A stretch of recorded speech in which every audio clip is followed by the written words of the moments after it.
Hey everybody, and welcome to another episode of Deckin Around Unboxing. Today we're going to be taking a look at the Constellation Playing Cards, which are currently live on Kickstarter.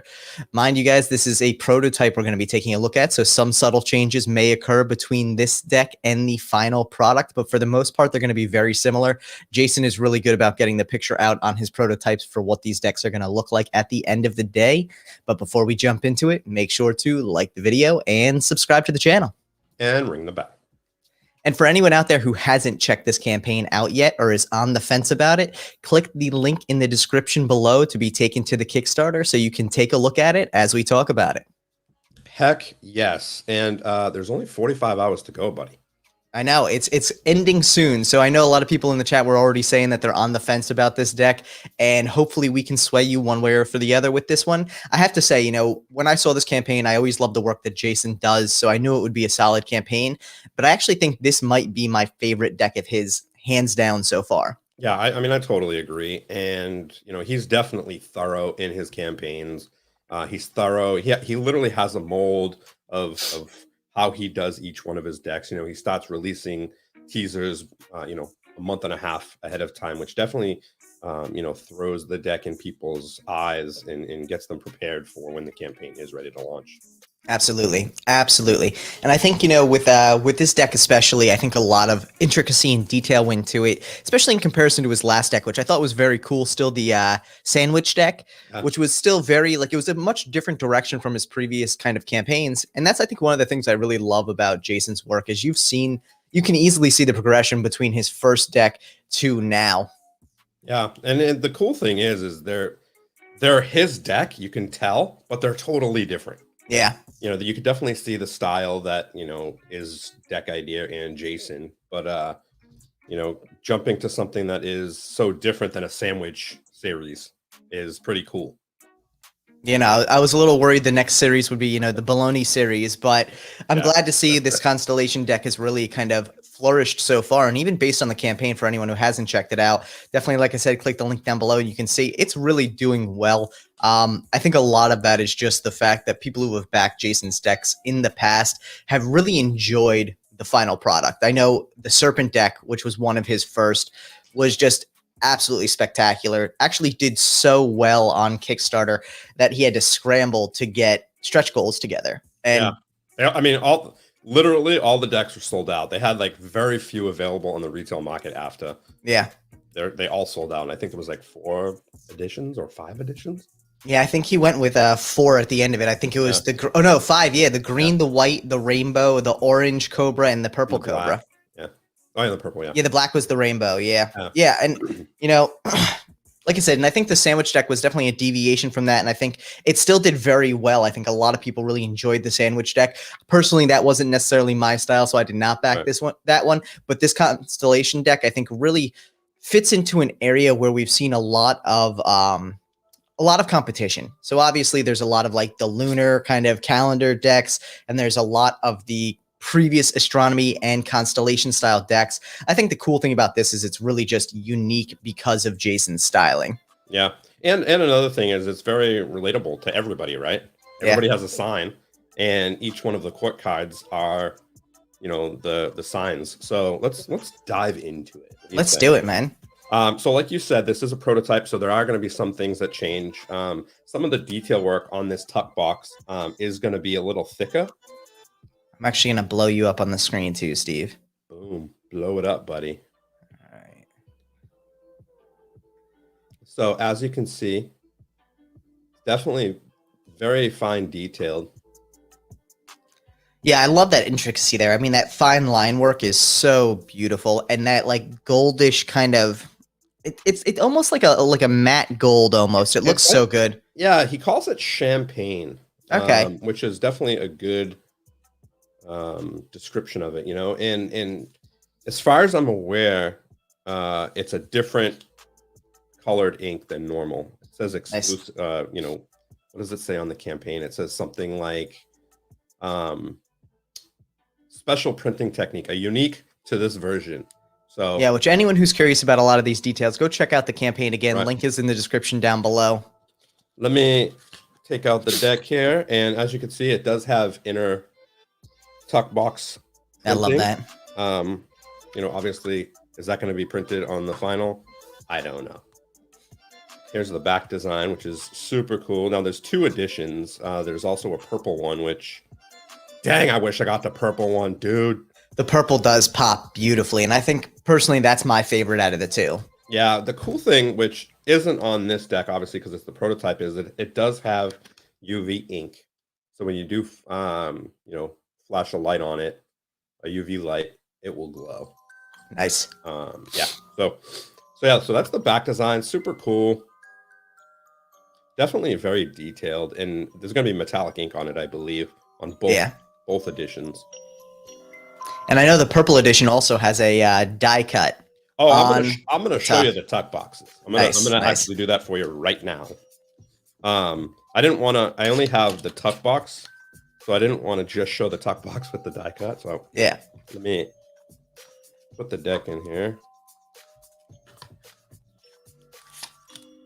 Such a cool. So here's the back, or I should say the front of the tuck. I mean, look at that. You can see the die cut there, and how the cards kind of peek through in both these sections up here.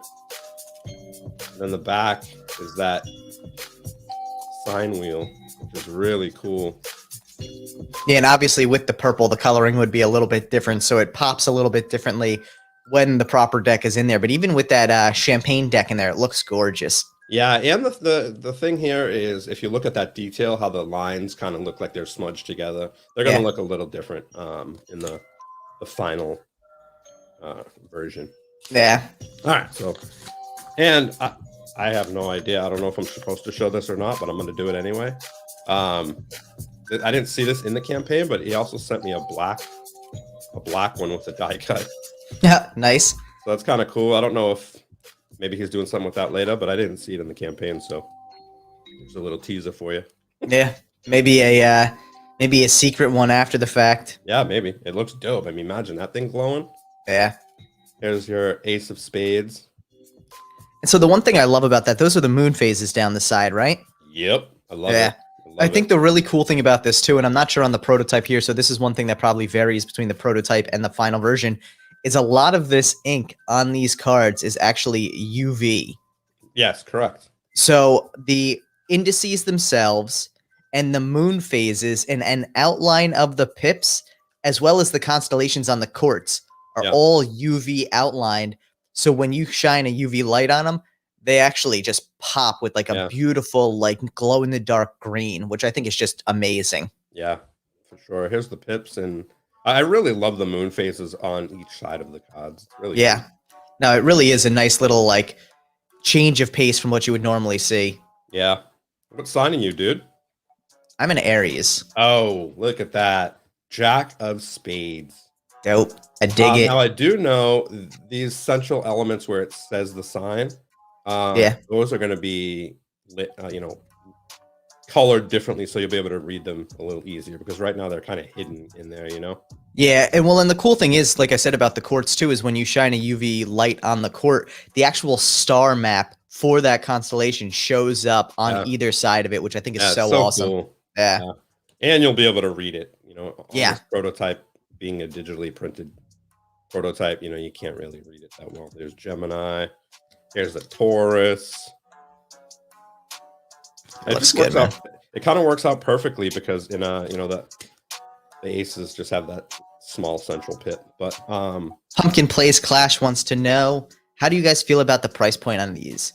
So I'll be honest. I think $15, I think, is the price point. 20. So yeah, 20 shipped. Yeah. I mean, with UV ink is amazing, and just all the work that went into it for, say, the court cards, having the constellations on there. I think that's spot on. So this is where I would kind of say there's a comparison here. If it didn't have the UV ink, if it didn't have the die cuts, I'd say it would probably be an $18 deck shipped. But I think with the addition of that UV ink, which is an additional cost on the creation of the deck, and then that die cut out of the purple one, it really it adds to the cost there and really puts it at that 20. Yeah, plus the inner printing. So all of those things put together, I'd say $20 puts it right at that max of what we would consider a standard deck. Because I would still ultimately consider this a relatively standard deck in the sense of there's no foil. There's I going mean, to it be does have metallic metallic ink. ink, so So, and that adds to it a little bit. So I think that yeah, $20 price point is probably perfect where it's at. yeah, yeah. I mean, he could have even gotten away with probably with a couple more dollars, but I think Jason's really good at trying to keep the price point down as low as possible. Yeah, no, without a doubt. I mean, he really does put a lot of effort into giving the best bang for the buck on these Yeah, decks. yeah. Here's your hots. Nice. And I love the repositioned like pips on Yeah, all these. yeah, they look great. Here is your Cancer. That's crabs, right? Cancer. Yeah. Hard to read it. But again, that will be changed for the final print run. The Virgo. Gotta love that one. That's cool. I love the whole look of these cards are phenomenal. Yeah. Libra. Lion. It's cool. Yeah, solid Leo there. Yep. The one thing I will say, and this is a personal preference thing for me, is I do wish they had gone for a larger central pip on the ace. Yeah. Because of all the ornamentation around it and the moon phases down the side, it makes that single central like club that we just saw so like small. Yeah, no, I agree.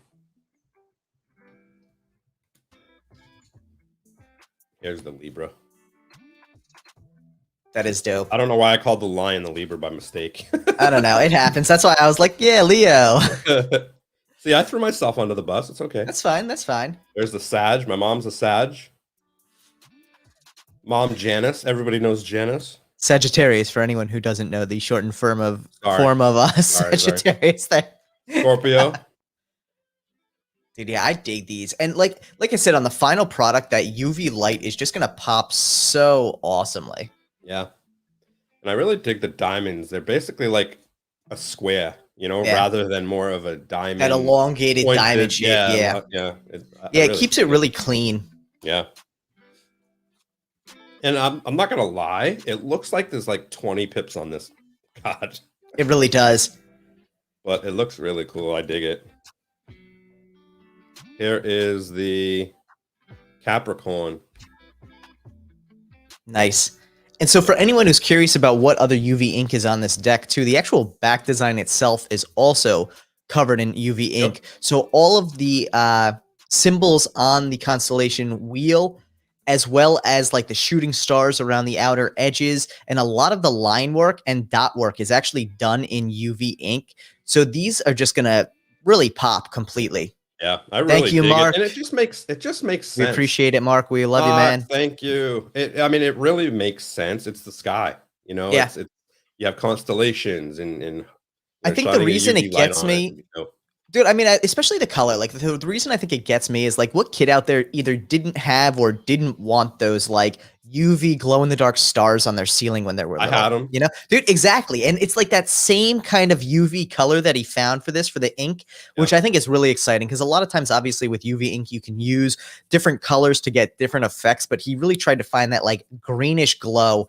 that those plastic stars you'd put on your ceiling as a kid had. So I think it really has some nostalgia. I had the plastic ones after I had the sticker ones. All right, which I remember the sticker ones too. At first, and my mom wanted to murder me when I took them down because we had all the marks on the ceiling. Yeah, dude, yeah, the plastic ones you just put up with a little like fun tack or whatever, or tape. Easy. How you doing, Mark? Pretty cool. And here's me, good old Pisces. Nice.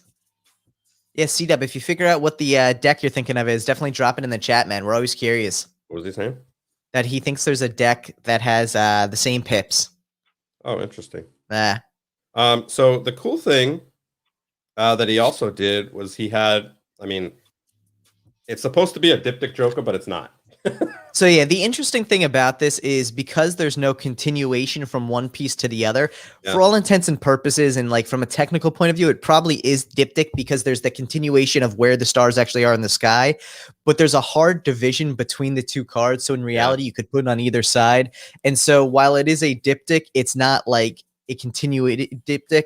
But it's not what we come to know as a diptych. Yeah. And the cool thing about this is like I'm not sure if there's UV ink on this one as well, but I would assume based on the way that they're putting a lot of UV ink onto the deck, there probably will be. I mean, I doubt they would have it on the rest of the deck and not the Jokers. Yeah. And I do like the fact that it's a full bleed Joker as well. Yeah, I mean, I think it's cool. It only makes sense. I mean, Yeah, he really puts a lot of time and energy into his stuff, you know. yeah. But it's really cool. I can't even imagine the amount of time and energy that would have went into drawing each of those little dots. I don't even want to know. Yeah, man, it's And then crazy. you have just kind of like an informational card on it, talking about the zodiac signs and Nice. constellations. Really cool. So yeah, so this is I'm gonna put it in the black box, see what it looks like in this bad boy. And so on top of all that too, for anyone who hasn't checked out the campaign yet, we obviously don't have the collector's box on hand, but there's actually a collector's there's a collector's box available as well, which I believe holds a half brick. Yeah, And it's super dope. yeah, it's like a thick like cardboard box with like a sleeve that actually seals it, and the whole thing is champagne foil. It looks awesome. It looks like Yeah. the central element from the champagne tuck box, and it looks like it actually comes alternating with the purple and the champagne decks in it.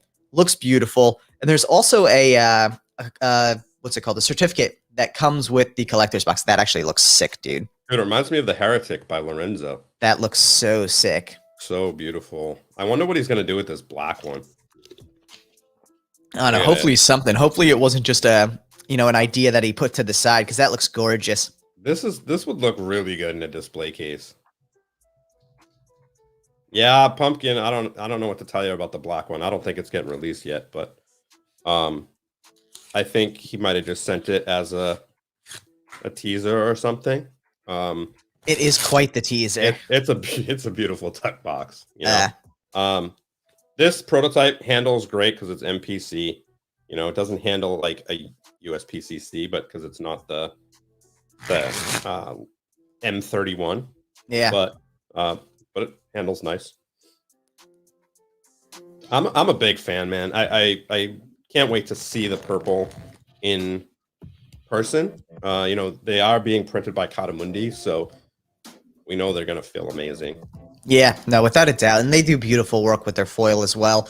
Right. So I'm excited too, because for anyone who's big into coins now as well, you also have a coin available with the campaign, which I think is pretty cool. Dope. Yeah, the one, it kind of reminds me of like a lot of the coins you'd see in like Pirates of the Caribbean, where it's like that Mayan style coin, because it's got like the constellation symbol on the one side and then the moon phases on the other. It's very intricate detail work, which I think is really cool.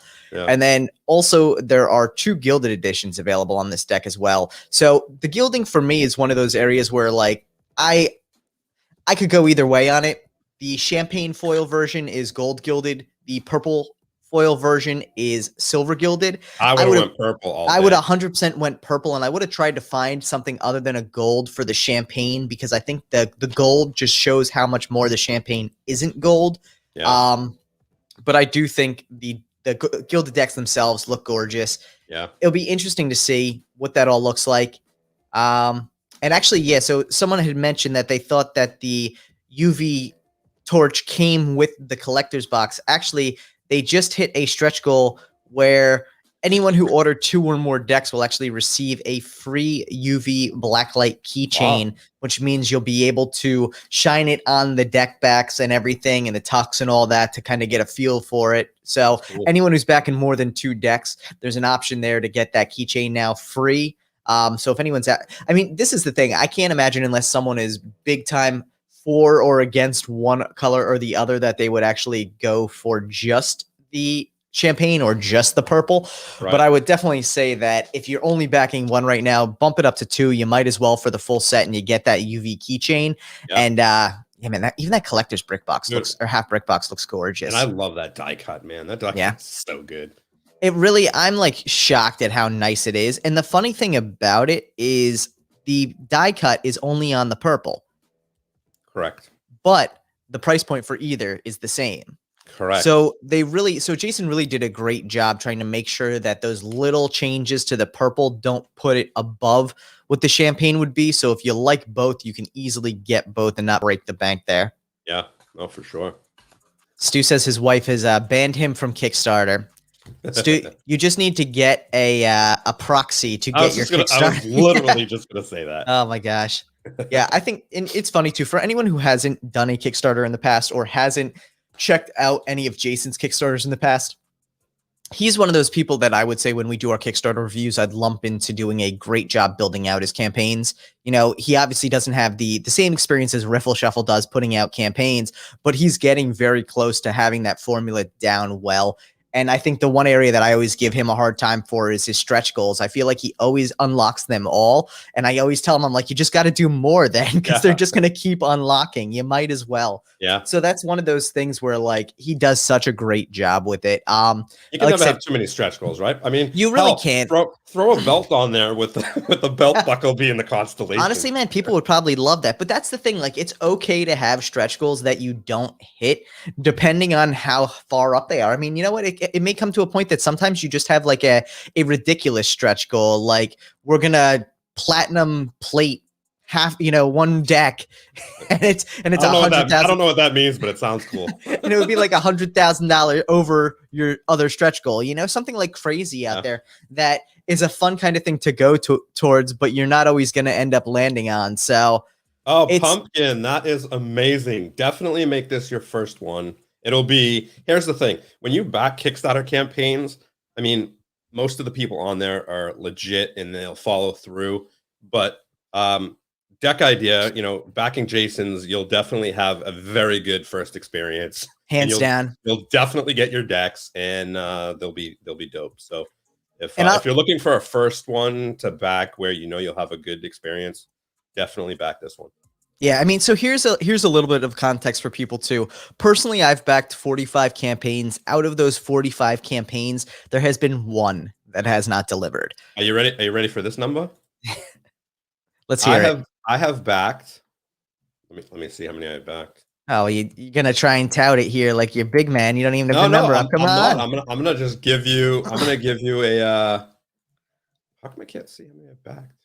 So I will say, Pumpkin, for the fear of getting, scammed, really, there's a lot of work that you can do on your end to make sure the people you're backing are reputable and are going to fulfill. The other thing I can highly recommend is check out the Kickstarter recaps that Steve and I do every week.